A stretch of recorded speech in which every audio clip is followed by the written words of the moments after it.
నాగేందర్ రాజీనామా బాటలో తప్పదు.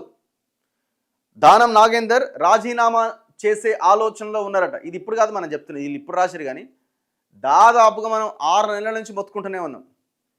ఎప్పుడైతే ఎంపీ ఎలక్షన్స్ జరిగినాయో ఆ ఎలక్షన్స్ తర్వాత ఎప్పుడైతే సుప్రీంకోర్టు స్పీకర్కి ఆర్డర్ ఇచ్చిందో 3 నెలల్లోపుగా మీరు నిర్ణయం తీసుకోండి అని ఆ రోజు నుంచి చెప్తున్నాం. దానం నాగేందర్కు రాజీనామా చేయడమా, రాజీనామా చేయకపోతే స్పీకర్ వేటు వేయడమా, ఇది తప్ప వేరే అవకాశమే లేదు అసలు. ఇప్పుడు సుప్రీంకోర్టు ఏం చెప్పింది, 3 నెలల్లోపు నిర్ణయం తీసుకోవాలన్నది. స్పీకర్ ఏం చేసిండు, నాకు 3 నెలల సమయం అయిపోయింది, నాకు కొంచెం బిజీగా ఉండడం వల్ల లేట్ అయింది, ఇప్పటికే కొంతమందిని విచారించిన, ఇంకా చాలామందిని విచారించాలని మళ్ళీ కోర్టులో ఒక పిటిషన్ వేసిండు. దాని తర్వాత టీఆర్ఎస్ వాళ్ళు ఒక పిటిషన్ వేసారు.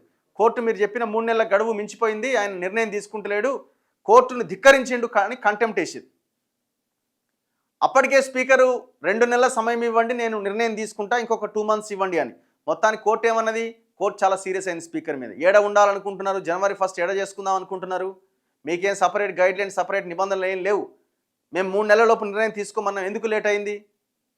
ఒకవేళ ఎమ్మెల్యేలు కనుక తోక జాడిస్తే విచారణకు రాకపోతే వేటేసి పడేయి అని చాలా సీరియస్ అయింది. సీరియస్ అవుతూ 4 వారాలలోపు నిర్ణయం తీసుకోవాలి. 4 వారాలు అంటే 1 month. 1 month లోపు మీరు డెసిషన్ తీసుకోవాలని చెప్పింది. ఆల్మోస్ట్ దగ్గర 1 week దగ్గర, ఇంకొక 3 వారాలే ఉంది. ఆ లోపుగా మరి ఏం నిర్ణయం తీసుకుంటారు? 8 మంది మేము పార్టీ మారలేదని చెప్తున్నారు. ఎవరు? మిగతా 8 మంది, ఏ ఇద్దరు కాకుండా, కడియం శ్రీహరి, దానం నాగేందర్ కాకుండా మిగతా 8 మంది మేము మారలేదు అంటున్నారు.